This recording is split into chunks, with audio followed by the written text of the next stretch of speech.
हमारे जो लोग हैं, जो पूरी दुनिया में जाके आज के दिन छाए हुए हैं, किसी भी मुल्क में देख लीजिए आप, जी, चाहे लेकिन IT हो, लेकिन चाहे लेकिन logistics हो, कर्नल शैलेंद्र चाहे कुछ कहना चाह रहे हैं, engineering उसका हो, सज्जाद चाहे बुखारी आपके पास आ रहा हूं। कर्नल शैलेंद्र कुछ कहना चाह रहे हैं, लेकिन मसला ये है सर कि पाकिस्तान को जो डे बाय डे ये सिचुएशन पाकिस्तान में पनप रही है, इसके बारे में भारत ने हमेशा आगाह किया और भारत ने यह भी कहा कि टेररिस्ट और टॉक एक साथ नहीं हो सकती, एक साथ इस पर एक साथ बातचीत नहीं चल सकती है, आतंकवाद और बातचीत साथ साथ। फिर भी पाकिस्तान ने वही रास्ता चुना और अंजाम आज पूरे पाकिस्तान, पूरी दुनिया के सामने है। कर्नल साहब, ना केवल दैट, मैं हमेशा से, आप चाहे तो आरजू जी से पूछ लीजिए कि हमने हमेशा कहा कि अगर भारत और पाकिस्तान को कोई लड़ा रहा है तो इसमें किसी दूसरे का फायदा है, हम दोनों का घाटा है। मैं कहता हूं अगर पाकिस्तान 5 साल के लिए भारत के साथ नो वॉर पैक्ट कर ले, मुझे लगता है उसकी आधी से ज्यादा नहीं 99% तकलीफें खत्म हो जाएंगी। लेकिन प्रॉब्लम यह है कि पाकिस्तान पैनलिस्ट मानने को ही नहीं तैयार है कि वहां भिखमरी है या नहीं है। जब वो कहते हैं हमारे 13-13 लाख रुपए लेकर लोग भीख मांगने सऊदी अरेबिया, मक्का, मदीना जाते हैं, जहां पर उन्हें एयरपोर्ट से वापस कर दिया जाता है, जब वो मानेंगे ही नहीं तो फिर इस प्रॉब्लम का सोल्यूशन नहीं आएगा। सबसे बड़ी बात यह है, जब तक आप ये मानेंगे नहीं कि बलूच आपके साथ क्यों लड़ रहा है, आप तो यही नहीं मान रहे कि लड़ ही नहीं रहा। वहां तो जो फौज के 18 लोग मर गए, 5 लोग मर गए, ये तो किसी काउंटिंग में है ही नहीं, क्योंकि आप उस इंसान को, उस फौजी को इज्जत दे ही नहीं रहे जो अपने देश की वजह से अपनी जान हथेली पर लेकर घूम रहा है और उस वजह से मर जा रहा है। सबसे बड़ी बात यह है कि अगर आप अपनी प्रॉब्लम को देखने से ही मना कर देंगे तो ये आपकी बड़ी प्रॉब्लम है, क्योंकि आप फाइनेंशियली बहुत वेल ऑफ हो। इसीलिए यूएस ने बोला कि सारी एड बंद कर दीजिए। आप फाइनेंशियली इतने ज्यादा प्रॉस्पर कर रहे हो बिजनेस में कि यूरोपियन यूनियन ने बोल दिया आपको कि जीएसपी जो प्लस जो स्टेटस है उसके ऊपर रिकंसिडर होगा।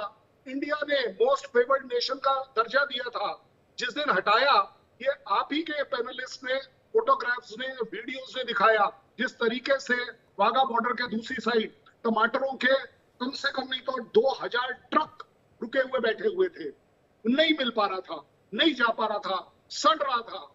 क्यों? क्योंकि आपने अपने दिमाग में सेट कर लिया है। मैं कहता हूं कहीं हिस्टोरिकली देख लीजिए कि इंडिया ने आपके ऊपर अटैक किया, इंडिया ने आपके यहाँ टेररिज्म सज्जाद बुखारी कुछ कहना चाहते हैं। सर मैं आपको फ्रैंकली कहूं, कर्नल साहब, मैं आपको फ्रैंकली कहूं, मैं किसी के जान का दुश्मन नहीं हूं या मैं किसी के बारे में बुरा सोचता हूं, बुरा चाहता हूं, मैं ऐसा इंसान नहीं हूं। लेकिन मैं एज अ नेशनलिस्ट ये मानता हूं कि पाकिस्तान उसकी हाल पर है, वो ठीक है, वो जो जैसा कर रहा है करता रहे, वो अपनी पॉलिसीज बना रहे हैं, बिगाड़ रहे हैं, जो कर रहे हैं नहीं कर रहे हैं। अब हिंदुस्तान उसके रास्ते से या अपनी राहें इतनी अलग कर चुका है कि हमें पाकिस्तान के बारे में या उसके इदारों के बारे में या फिर वहां पर जो कुछ भी है उसके बारे में हमें इतनी तवज्जो देने की आवश्यकता नहीं है। एक वक्त था जब प्रधानमंत्री अटल बिहारी वाजपेयी हुआ करते थे 1999 में, जब हमने सोचा था कि पड़ोस में रिलेशन अच्छे होने चाहिए। नरेंद्र मोदी जब पहली बार प्रधानमंत्री बने तो उन्होंने शहबाज शरीफ के यहाँ शादी में प्लेन लैंड करा दी, तो हम सोचते थे कि रिलेशन अच्छे होने चाहिए। लेकिन अब हम काफी आगे निकल चुके हैं और अब हम पीछे मुड़कर नहीं देखना चाहते। थैंक यू सो मच, हम आगे आ चुके हैं, हम आपसे हम ये मानते हैं। सज्जाद बुखारी इस पर कुछ कहना चाह रहे हो, उसके बाद मैं विकास दत्ता सर आपके पास आ रहा हूं। विवेक जी, आपने आज बहुत अच्छी बात की है। सबसे पहले मेरी आपसे एक छोटी सी गुजारिश होगी, कर्नल साहब ने जितना बोला है मुझे बगैर इंटरप्ट किए आधा उतना टाइम दे दें, पूरा कोई टाइम ना दे दें। आपने बहुत अच्छी बात की और आपने ये कहा कि किसी के मुल्क के इंटरनल जो अफेयर्स हैं उसमें मदाखलत नहीं करनी चाहिए। तो ये बहुत अच्छा हुआ कि बर वक्त आपको इस चीज का एहसास हो गया और मैं बार बार मुतअद्दिद बार ये कह चुका हूँ। आज जब आपकी डिबेट का आगाज हुआ तो मुझे बताया गया कि बलूचिस्तान के हवाले से डिबेट होगी, तो मैं 2 बातें करना चाहूंगा। शामी साहब का जो गुनाह है, वो जो इस वक्त उनसे सरजद हुआ है, वो ये हुआ है कि उन्होंने आपको बताया, कल भी मैंने आपको बताया, आप मेरी बात नहीं मान रहे थे, कि पाकिस्तान का जो स्टॉक एक्सचेंज का 100 इंडेक्स है वो इस वक्त दुनिया का दूसरा और इस वक्त लीडिंग करता हुआ, मैं बता देता हूं आपको, रेफरेंस दे देता हूं, आपकी तरह तकरीर नहीं करूंगा। आप जाएं ब्लूमबर्ग, 25 दिसंबर ब्लूमबर्ग निकालें और उसके साथ साथ आप जाएं द इकोनॉमिस्ट पढ़ लें। ठीक है, दिसंबर के मंथ की मैं आपको 2024 का बता रहा हूं। द इकोनॉमिस्ट भी पढ़ लें, ब्लूमबर्ग भी पढ़ लें, ठीक है, क्योंकि 33% हमारे हिस्से जो है वो बड़े हैं और 2000 के हिसाब से हमारा स्टॉक एक्सचेंज का 100 इंडेक्स पर डे के हवाले से बड़ा है। दूसरा इंपॉर्टेंट नुकता, अभी आपने बलूचिस्तान की बात की और ये जो मोहतरमा हमारी यहाँ पे बैठी हुई है आरजू काजमी साहिबा, इनसे मैं ये सवाल करूंगा, चलो आप लोगों को तो पता नहीं होगा, मैं चैलेंज करके बोलता हूं, आरजू काजमी आप मुझे बलूचिस्तान के 4 डिस्ट्रिक्ट का नाम बताएं जो आप उस पर इतने बड़े बड़े तज्जिए फरमा रही हैं, बगैर ग्राउंड रियलिटी। आपको पर्ची वहां से आई है व्हाट्सएप पे, आपको किसी ने कहा कि ये जाकर पढ़ दो और आपने यहाँ पढ़ दिया। 4 डिस्ट्रिक्ट के नीचे देखे बगैर आप नाम बताएं, तब आप बलूचिस्तान पर जो है वो तबसरा कर सकती हैं और तज्जिया कर सकती हैं। आपने पहला सवाल मुझसे पूछा बुखारी साहब, let me talk to Bukhari साहब, मुझे बुखारी साहब को मौका दे स्क्रीन पे एक बार। आपने कहा कि पाकिस्तान में ब्लूमबर्ग गूगल करने के लिए, राइट, मैंने पाकिस्तान में ब्लूमबर्ग गूगल किया तो ये आ गया पाकिस्तान में 800 रुपए किलो आटा, 400 रुपए किलो टमाटर, हाँ, और 210 रुपए लीटर दूध, प्याज, मुर्गा, सरसों तेल, पाकिस्तान में चिकन खाना हुआ सपना, 800 रुपए किलो में आटा, 25 रुपए में रोटी। अब मैं पाकिस्तान में ब्लूमबर्ग सर्च करता हूं, ये सब आता है। अब मेरी क्या गलती, मुझे बताइए, मेरी कोई गलती है? इतने प्यारे एंकर हो, इतने प्यारे एंकर हो, टमाटर, प्याज, आलू, यार ये तुम्हारा कैलिबर नहीं है यार, मेरे इतने प्यारे। मैंने पाकिस्तान ब्लूमबर्ग ही गूगल किया था, लिख के आ रहा है ये पाकिस्तान में चिकन खाना हुआ महंगा, 800 रुपए किलो आटा, और पता नहीं क्या क्या, 15 किलो आटे की थैली में 150 रुपए की बढ़ोतरी, 2050 रुपए किलो में बिक रही है एक बोरी। अब मैं पाकिस्तान ब्लूमबर्ग सर्च करता हूं, ये सब आता है, मेरी क्या गलती है इसमें बुखारी साहब बताइए?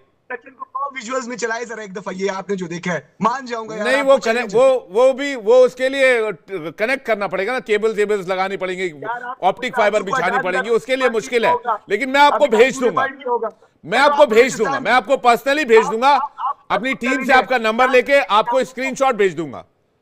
4 डिस्ट्रिक्ट के नाम बताओ, 4 डिस्ट्रिक्ट के नाम मैं आपको बता तो रहा हूं, मैं कुछ भी पाकिस्तान में सर्च करता हूं यही सब आता है। पाकिस्तान में शाहबाज कटोरा लेकर निकले, ये सब लिख के आता है, बताइए। मैं ब्लूमबर्ग सर्च करता हूं, ये सब लिख के आ जाता है, मेरी कोई गलती नहीं है ना, मुझे इंफॉर्मेशन यही मिल रही है। जी, आरजू से एक सवाल था कर्नल जी। एक बात बताइए, ये श्रीमान जी कौन सी क्वालिफिकेशन के साथ आए हैं जो हमारे इंडियन चैनल या इंडियन एंकर के ऊपर कमेंट कर पाए? इनकी क्या औकात कि ये डिसाइड करेंगे कि ये आपका स्टैंडर्ड है या नहीं? आपको मैंने नॉकआउट कर दिया है, आप 2 दफा नॉकआउट हो चुके हैं, फिर आके बैठ जाते हैं। इसकी औकात क्या है मुझे ये बताइए। आदमी जो आपकी उनकी अपनी पाकिस्तान की, आपको नॉकआउट कर चुका हूं, आपके पास स्टैटिस्टिक्स ही नहीं है। एक एक करके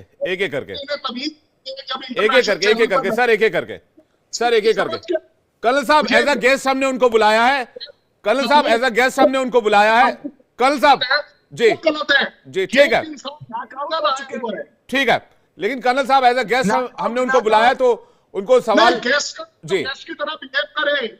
हमारे लिए तो सर अतिथि